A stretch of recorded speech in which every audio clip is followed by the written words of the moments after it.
I'm Elena Lange. I live in Zurich. I research in Marx's critique of political economy. My name is Joshua Depaolis, and I'm currently on the editorial committee of a new Marxist journal.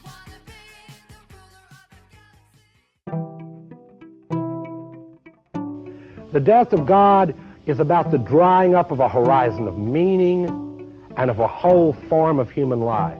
Where do we stand in the illusion it makes? What kind of space are we invited into? The material relations between people become social relations between things.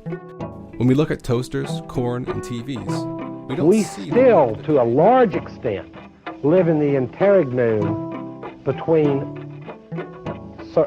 worlds, if you will, or between paradigms. Not many people in the history of the world have faced that. Zero Squared is the Zero Books podcast. I should say at the outset that the reason why I'm having you both on is because someone who is a friend of mine on Facebook and is a follower of yours on Twitter recommended that I check you out and also check out someone called Benedict Cryptofash. So my friend, a good friend, a good Twitter friend. So maybe we should start there. Is there such a thing as the anti-left beyond Twitter? And how seriously should someone take the name Cryptofash when they run across anti-left propaganda online? Is there such a thing as the anti-left beyond Twitter? Oh dear. Well, now it depends on what you mean by the anti-left. If you mean a Marxist critique of current leftism, then, I guess our book project proves that there's something beyond happening beyond Twitter. And we have 15 authors for this book criticizing current streams in the left from a Marxist perspective. And this is happening beyond Twitter, definitely. Now, I don't know, but it's not, this is Benedict's moniker, Cryptofash. I think he uses to it's an ironic appropriation of something that he might have been called previously, So you probably have to ask him. Well, I know I've been called Cryptofash and Red Brown and Strassrite and all sorts of things. Oh yeah, I know that. Yeah, but I reject that label. Just on the basis of it being it's inaccurate. Just a smear. It doesn't mean anything. These people don't even know who Gregor Strasser was. And if they confronted them with Strasser's writings, they would detect more of their own ilk in that line of thinking than ours. So why don't I give you guys a chance to introduce yourselves? And maybe I'll put that at the very, very beginning. And I'll get off the stream for a moment and let you to work out introducing yourselves to everyone and tell people what you want them to know about who you are and what your project is. And Ellen, you can start.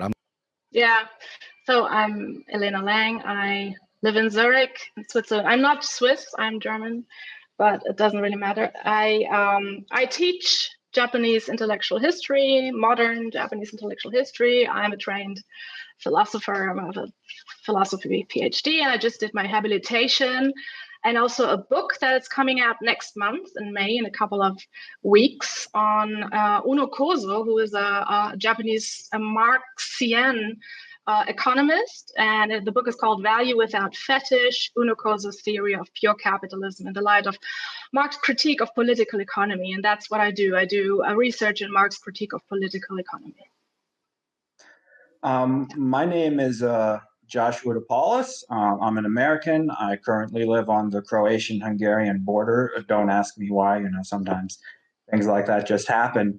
But I first became politically involved more than a decade ago through supporting the activities of politicized prisoners at maximum and super maximum facilities in the state of Virginia in the United States. And on the basis of that activity, I became involved in the formation of a national organizing initiative called the Maoist Communist Group, which still exists. However, I later resigned from that organization due to some fundamental ideological and political differences. And I'm currently on the editorial committee of a new Marxist journal of theory and criticism called CounterAttack, the first issue of which will be launched in May of this year, and you'll be able to check it out at counterattackjournal.org. All right. Well, I guess I want to start now with addressing some of the things that were in the essay that you sent me that you both wrote together. It's called "The Middle Class Leviathan: Corona, the Fascism, Blackmail, and the Defeat of the Working Class." But one of the difficulties that you have if you're on YouTube is that certain subjects can't be talked about without triggering the algorithm. So I'm going to couch my first question to you in fictional terms rather than in terms of the lockdowns and the coronavirus. So there's an old short story or novella called "The Machine Stops" by E.M. Forrester. And in that story, written over 100 years ago now, he imagined a future where people mostly stayed in their own underground chambers and communicated via screens. And people didn't go out. They didn't meet in person. They didn't touch. Do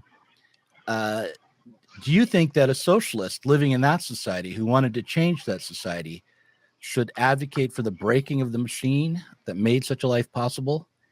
And what if the risk of going out was that people would suffocate, or that they wouldn't get enough air because the machine was breaking and the air was too thin? Should socialists be advocating for going out, or would there be another way to try to overcome the society that had trapped people underground? Would they first need to address the problem of a lack of sufficient oxygen in the corridors between the chambers, for instance?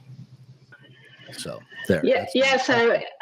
So Douglas, you framed the question in fictional terms, and it's a huge question. But I think that we're living in a time, in a reality that has become more dystopian than fiction itself. So it starts with you telling me about corporate censorship led by algorithms in this very interview we're conducting. Mm-hmm. So how much more dystopian can it get, right?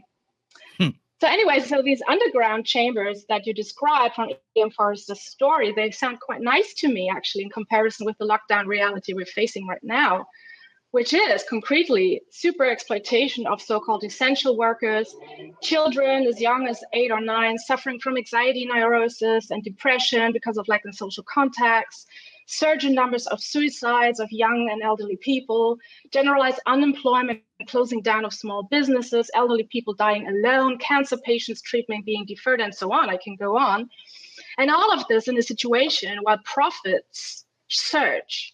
It's been recently known that Daimler, Mercedes-Benz in Germany, has saved 700 million euros through short time work to reduced hours contracts because of Corona last year.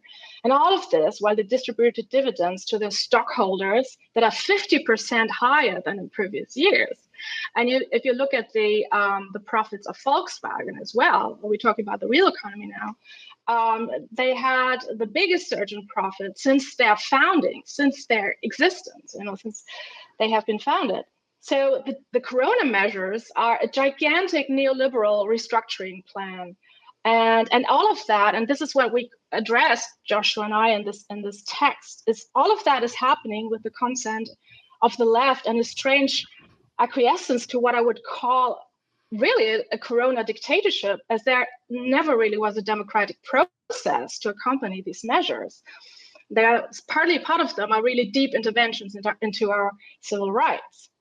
Now, there's one another aspect I want to close this with. It is a certain kind of debate around Corona, which I call the myth of objective constraint, and the fact that social reality is inverted into a natural fact. The virus is reified as a biological phenomenon, when really it is a social problem.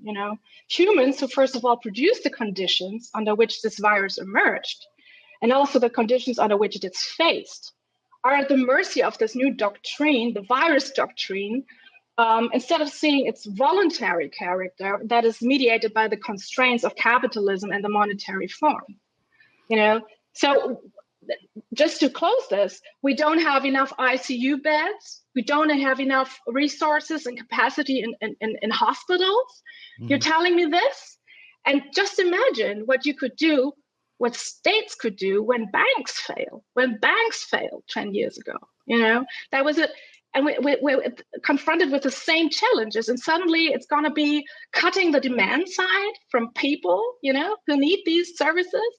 I don't think this is the right way to go. Josh, do you want to chime in? I would add to that, I think,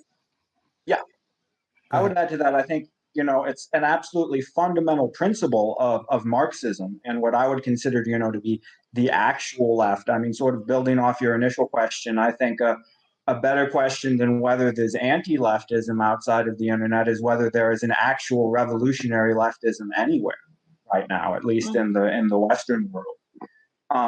And I think, a fundamental principle of such a revolutionary leftism, a fundamental principle of Marxism, is that the state is not neutral. It's neutral neither in its form nor in its content. It's not an instrument that anybody can just pick up and use. And it definitely has not been created and formed for the public good.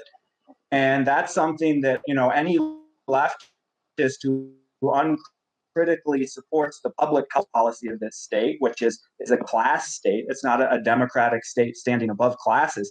Any leftist who uncritically supports the public health policy of such a state is committing the same kind of mistake, they would be if they were supporting such a state's security policy or foreign policy or what have you. Like, I think the war against corona needs to be seen in continuity with the war against crime, the war against drugs, the war against terrorism. It's ideologically presented as this service to the public good, but in reality, it's a question of power and it's a question of domination. And in the context of a capitalist society, that means concretely it's a question of the domination of living labor by capital, of extending that domination and of, in this case, actually more or less preventatively repressing any kind of challenge to it. Regardless of what may be the justification.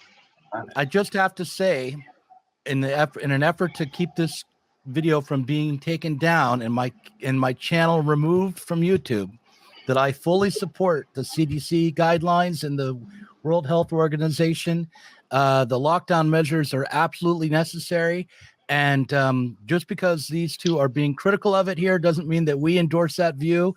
And I don't want this video to be taken down, please. All right. So having said that, Wow. No, I mean, like, really, in fact, I put out a video called The Great Reset, where I was critical of the conspiracy theory about the Great Reset, but also put a few clips up of Alex Jones and others being critical of the lockdown. And it was removed, and a warning was put on my channel, on our channel, saying that if we violated community standards again, our channel would be removed, perhaps permanently. So I want to underline the point that we cannot speak freely about this topic online, regardless of what our views might be. Like, for instance, I actually think I agree with you about reifying the virus, and but I think that there's that it's a difficult question as to how to cope with the pandemic once it had been unleashed. Obviously capital and the forces that run society will take advantage of something like this and make hay out of it. They'll do whatever they can to succeed, and they will. And capital concentrates, and the winners are the winners who are already winning. So I don't disagree with a lot of what you're saying, and the real danger right now is that the conditions that were supposed to be emergency conditions during a pandemic will be made semi-permanent. That's I agree. That's the danger. But whether permanent or not, even. Yeah, semi-permanent or permanent. Some things will be made permanent, some things won't. Censorship online will probably become permanent. Mask wearing will be mandated. The ability of the state to step in and lock down for whatever reason will probably become permanent, unless there's resistance to it. Yeah. And so I agree with you on the, and especially right now, that the culture of criticism around these conditions has to emerge. It just has to. Like if you embrace the idea that after you're vaccinated, you still should mask up, then what are you embracing there? I mean, it's not that I'm against masks, but you're embracing a culture of permanent kind of social isolation and acquiescence to authority.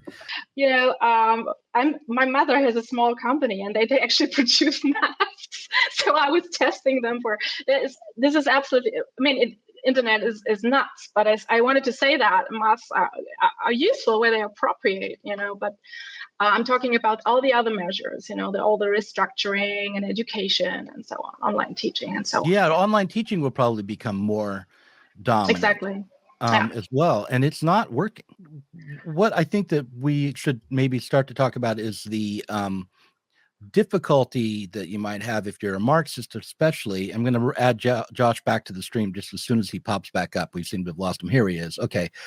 All right, you're back, Josh. The difficulty that Marxists might have avoiding being dragged into a culture war, especially because, right, like for instance, right now, culture war tactics are used to justify real policy. And it seems like, you know, so what I want to do is like step around the culture war stuff as much as I can and talk about policy and material conditions and the way capitalism actually functions. But I find that there's a certain kind of, like, first of all, if you talk too much about that, people tune you out. And then also there's a I'll give you an example, and this isn't one of the questions I wrote down, but yesterday I stumbled upon an excerpt, just a line from a Washington Post story that was behind a paywall, so I haven't read it all, but it was about infrastructure spending in the United States. Oh yeah, I read that too. Yeah. Yeah, and they were justifying not focusing on physical infrastructure by saying that it had, when you spent money in that direction to rebuild the electrical grid and the roads and the waterways, you were biased or had a nostalgia for the working class white male. It is unbelievable. This is unbelievable. I know. And there's, I mean, so how can you ignore that, right? I mean, like, how can you ignore that kind of move to justify not rebuilding the roads in the name of overcoming, I guess, white supremacy or class reductionism? Building infrastructure is white supremacy, you know. This is right. I mean, it's just this side of saying that. Yeah, but the other thing they did say, and if you look deeper into it, it doesn't get a lot better, is that you have to invest also in the care infrastructure, which would mean investing in a whole. It seems to me on the surface, when I looked into it a little bit, that it's a matter of funding a lot of NGOs. So yeah, I mean, this what impresses me about this accusation of you know, you're going to sound like a Republican or you're going to sound like a conservative is that it's a projection. You know, it's the reactionary position actually comes from people who tell you to check your privilege and companies who demand land acknowledgement. Oh dear, I didn't think it was a real thing, but then this friend of mine on Twitter told me that it's actually a real thing, land acknowledgement. So companies who demand that sort of thing from the employees while they're exploiting the labor. So this argument is really stunning, because the Marxist stream I think I represent would precisely say that current leftism is so strikingly anti-materialist. that leftism is the force that aligns itself to conservative and sometimes even racist discourse. This is what's happening right now. So you can't read a piece of leftist, I would say, critique or theory, you know, high academic theory, without being reminded how, and I quote, racially heterogeneous the working class supposedly is. So you wonder, am I reading, you know, I don't know, Nikhil Pal Singh or Charlie Post or 19th century race hygienist? You know, this is always this invocation of race, which is devoid. You know, you can't talk about it in a critical way as Barbara and Karen Fields did in Racecraft. which is the way to talk about race, and also Oliver Cromwell Cox, now off the top of my head. This is the way to talk about it. But these new leftist academics, these trained leftist professional, these radical tenured professionals, it's devoid of an understanding of capitalism and especially the capital relation, the relation between capital and labor, and exhausts its critique and moral posturing for minorities, which never change anything about the lives of the people they are so worried about. And so I think this whole accusation of, oh, you're going to be reactionary is a projection of their own position onto their supposed adversaries. Well, I think that's somewhat true, but I've also witnessed people on the left start to become very concerned about the very problems you're speaking of, and they're real problems, but then end up focusing so exclusively on that they end up becoming an outright claiming to be reactionaries after a while, or because people get exhausted. Yeah. And it's not good. It's not good that they get this, because the materialist critique, the historical analysis, or historical materialist analysis would show that you cannot replace exploitation for a vague notion of oppression or discrimination. And it's a theoretical problem we're facing here. It's a theoretical dichotomy, if you will. And they are not the same. And what happened, I think, and we talk about this in the Conformist Rebellion, the book that Joshua and I are editing together, which is out next January, early 22, is that exploitation is historically specific to capitalism. It's the law of value, which takes on an impersonal form of domination, and it gets conflated in these new leftist theories that texts that I've been reading for the last 10 to 15 years. It gets conflated with discrimination and forms of oppression, and oppression and exploitation. They are not the same thing. And if you make it very clear why capitalism is a historical specific form of production, even where social relations assume an entirely new form, then I don't think that you can. This is a historical materialist critique, and how will you get from that position to saying, oh, this is reactionary? How could this happen? There's no criteria. There have to be criteria from conservatism in this kind of analysis that I don't see reflected. Maybe sometimes, as you say, people would say, oh yeah, okay, calling myself conservative or reactionary, because they're tired. Some of us have gotten tired with all this happening. So, but I don't think it's the way. I still call myself a Marxist, and I know I am because I work on Right.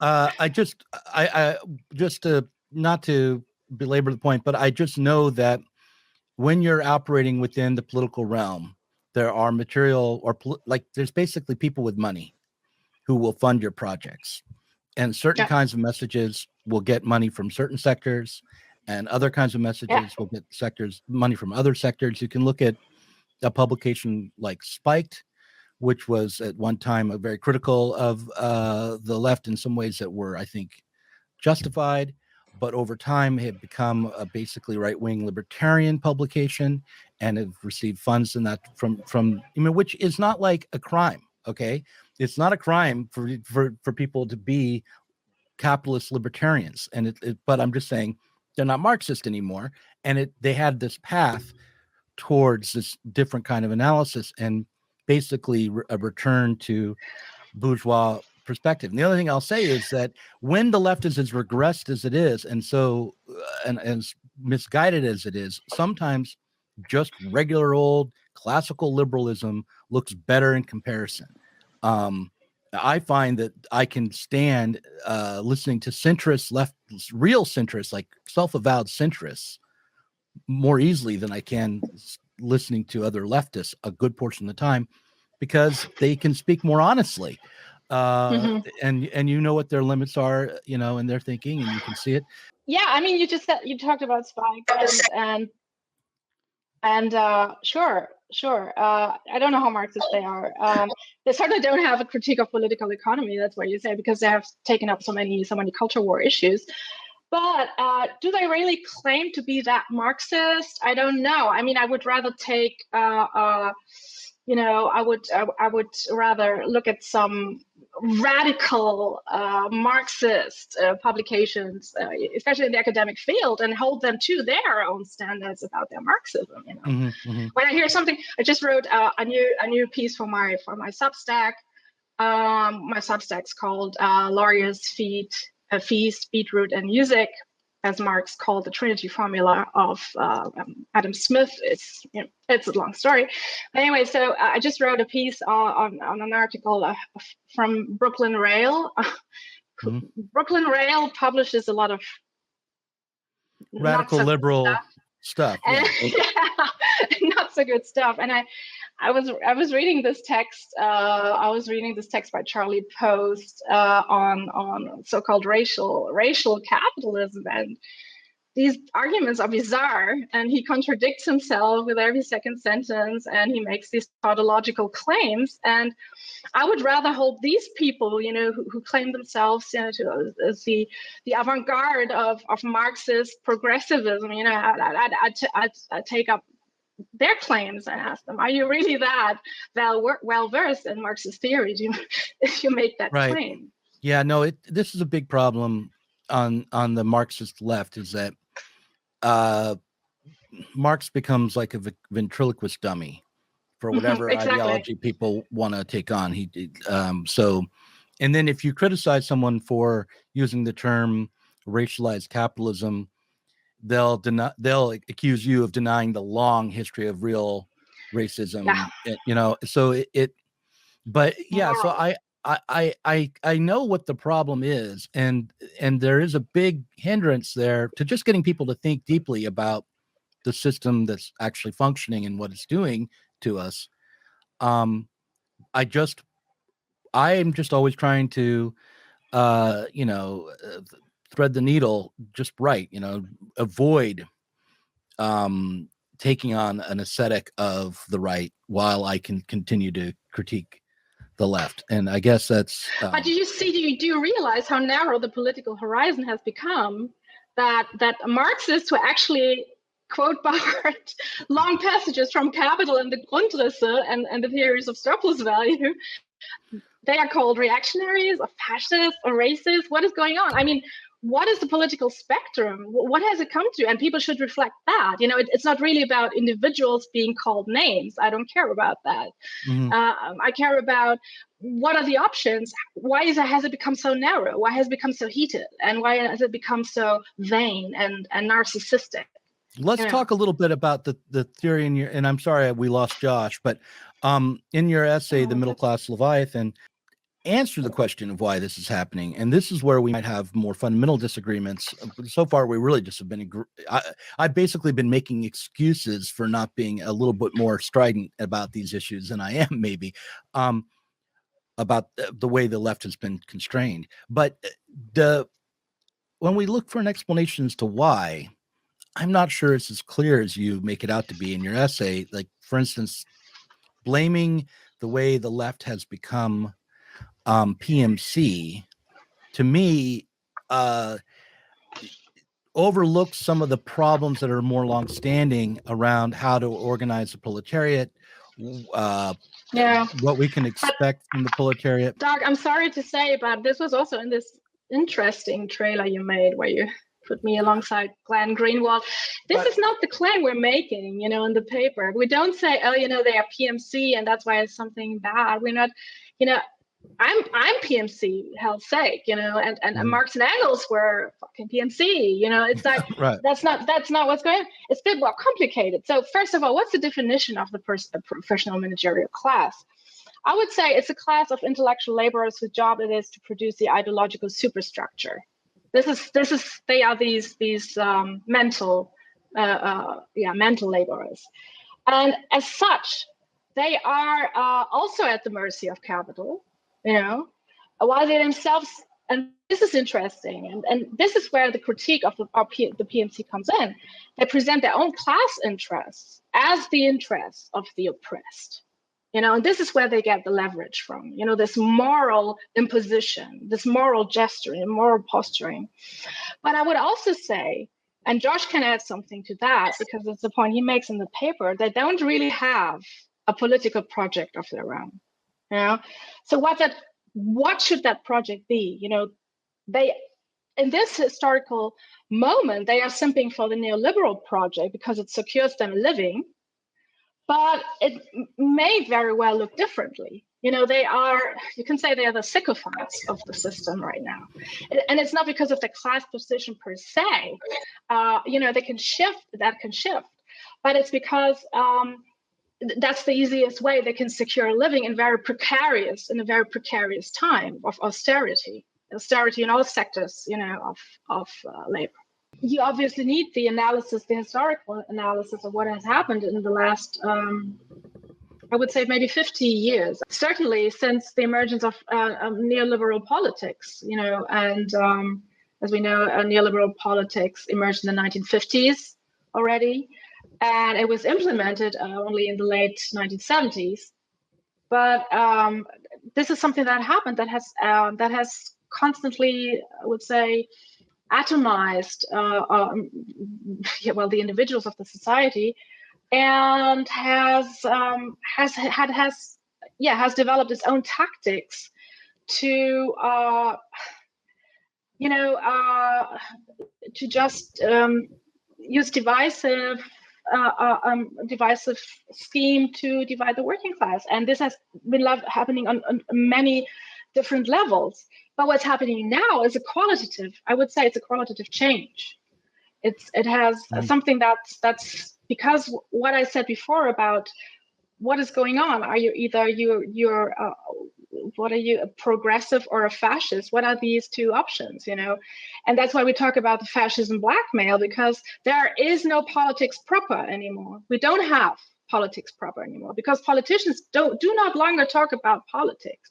They look at their popularity rates, and I have a certain politician in mind, a female politician, a Democratic Party congresswoman, popularity rates, and they do these little TikTok internet, appearances, and it's commodification of politics into something that I would call bad moral philosophy, and that's why the fascism blackmail that we talk about works so well, because if you are a worker and you want to fight, say, these corona measures, the COVID measures, and you want to stand up and organize and strike, you are labeled as somebody who wants people to die. There's this extreme moral urge to blackmail these people, or you're labeled a fascist, right? Yeah. And there's no news cycle, say on German TV, that you can't hear that the people, many protesters on the streets against the measures, and they never fail to add that there are so many Nazis among these people, which may be true, but this is a certain kind of propaganda, it's a certain kind of tactic. So people, if you join these people who protest on the street, who protest these measures, which are detrimental to the interests of the working class, then you're a fascist. This is what's happening, and this is a new quality, I think, to stifling resistance of workers that has been going on in the last. What do you make of the fact that the people who call themselves fascists or Nazis and in America, the alt-right, have actually been capturing class issues, and while the left has sort of dropped them, even Marxists don't want to talk about racial issues before they talk about class now. But what do you make of the fact that these forces are emerging, and how do we, I mean, on the one hand, I don't think the fascist threat or the Nazi threat is fully real. I think it's a paper tiger to a large extent. But I also think that that could change. That I can't see into the future, and what looks like a paper tiger now may turn into something else later. And the riots at the Capitol building, it's hard to exactly interpret what they signified, but they certainly did justify some of the more extreme rhetoric around Trump. So,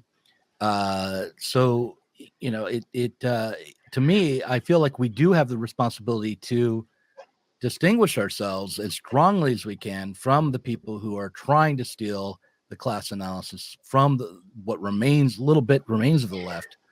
And like people like Tucker Carlson in America, or certainly Steve Bannon in America, that we can't actually let them define what class politics are. So. Yeah, but this is exactly what I'm doing, Douglas. I mean, this is my political work, and that's why it's so ironic, you know, when people. I haven't been called these names recently, not that I know. I'm not calling you these things. I know that you know, but some people may when they know I'm criticizing the left as it is at the moment. Mm-hmm. Now, what I'm saying, Steve Bannon, come on. I mean, I don't think he has such attraction. And Tucker Carlson is an interesting phenomenon because he looks like this student of economics from the early 80s. I can't really take him seriously. Although I have to say, I sometimes watch his show. And have you seen this interview? Speaking of the Capitol riots, have you seen the interview with Ariel Pink? No, I haven't seen So Tucker Carlson has interviewed Ariel Pink, who is this great musician who's been dropped from his label because he attended the protests, not the riots. He went there to, as he said, see his president. I never expected that from Ariel Pink. You know, he has this pink hair, and, you know, he's this crazy guitarist and so on. And seeing these people together, and I was asking myself, oh my God, I'd never think I'd live to see the day when somebody, you know, who looks like a FDP voter, you know, the German Liberal Party, and Ariel Pink in this room together and having this conversation. There's a clash of, I always say that's a real clash of civilizations happening here. So what's happening is Tucker Carlson really appropriating leftist culture for his own ends. I think he has some valid points, but I also think that, I mean, he's a Fox News host. You know, I'm not sure whether big resistance will come from that, from the views of that channel. And, you know. Right. I'm just so like when someone like Glenn Greenwald goes on Tucker Carlson, my perspective is Glenn Greenwald is not struggling for socialism. He has a fragmented political perspective where he takes on issue by issue, and he tries to champion the causes that he champions and report on the issues that he's investigating, and he goes on whatever outlet will have him on. And I don't begrudge him that. When someone who says that they're a socialist goes on Tucker Carlson, then a whole different set of criteria arises in my mind, because I say, okay, who are they trying to organize? What is their vision of socialism? Who are they trying to alienate? You know, so because then now that's, to me, part of a political project. The problem is I'm wrong. There's no political project for socialism right now. There is no party. There is no discipline. There's only kind of a cultural aesthetic and some unwritten norms. But so go ahead. So yeah, that's what we're saying in our essay in the Middle Class Leviathan as well. I'm a little bit hesitant to use the qualifier socialist for the politics that I represent, but I think this is an American thing, and I'm here in Europe, and I'm, you know, being an ardent reader of Marx, and having written a 600-page tome on Marx. Marx was really very critical of socialism, you know. So if you say, well, we need to organize a socialist vanguard party, even then. You know, I don't know. To Marx, socialism was a bourgeois ideology, and right. But he also gave an eminent communist. Critique. Yeah, he gave an eminent critique of bourgeois. But I mean, he was a communist. But he also used those terms like interchangeably in the critique of the Gotha program. I don't really feel like socialism and communism can be distinguished when you're taking it from a Marxist perspective. he was a critique of all the other socialists, but he was also a part of the socialist movement. He was not anti-socialist. He was just like, okay, look, you're still. He was, Doug. He was anti-socialist. If you read his critique of socialists like Proudhon or Bruno Bauer and all these people, and that is because socialists, most socialists, maybe not you, it's a question of definition. Socialists today are very, they're very concerned about inequality, and this is not a communist topic. Inequality is not a communist theme. The social form of production is a communist theme, because communists, they want to overthrow the existing social form of production and to supersede the contradiction between capital and labor. And this is not what socialists want to do. But okay, as I said, that's maybe a very American thing. But when I hit, well, I mean, the other thing historically is we can call them all social democrats. I don't want to have anything to do with it. Go ahead. I just historically in the 19th century, we could have also referred to Marx as a member of a supporter of a social democratic party. I mean, now all these terms change their meaning depending on, and as Marx critiques people, he's an anti-socialist when he's talking about Proudhon, and he's for socialism when he's expounding on the need to overthrow the commodity form. It's like, yes. But if you're asking me, like, am I a democratic socialist to the Bernie Sanders tradition? No, absolutely not. But if if you want to ask me, are you a communist? I'll say, sure, but not of the Stalinist type. It's like, so. No, but then you would be a Stalinist, then you wouldn't be a communist. Okay, but this is just definitions. But I want to because I know some of my anti-left friends or mutuals on Twitter, they would also reject the term socialism, but they would embrace the term communism. But this is a question. This is a different angle from which to view capitalism. The question always is, you cannot define a political position unless you understand what you're critiquing, what the object of critique is, and capitalism has nothing to do with the hoarding of riches in the hands of the few. This is not the concept of capital. Capital is a social relation. No, it involves hoarding and circulation, and it's not about necessarily even always the private accumulation of capital. There can be state capital from my perspective, and so listen, we've been talking for 49 minutes, almost 50. What I want to do is give Josh a chance to try to reconnect. Maybe he's been in the background. Maybe his internet's working better. We'll try to all get back together in about 10 minutes and do a second round for patrons only. And in the parent room, this is what I call the patron only. This is where we make some money on this. We just talk a lot of gossip, and our most anti-left content is for our core patron audience, where we talk shit about other leftists.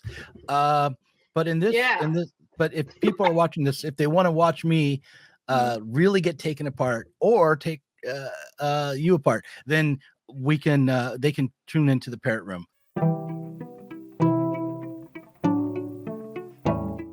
Thanks for watching this Zero Books video. If you enjoyed it, subscribe to this channel and click on the notifications bell so that you'll be alerted whenever we release a new video. You should also consider supporting us on Patreon. Our patrons get access to our Inside Zero Books podcast every week and can get access to the Zero Books Book Club and help us to continue making online content from the left.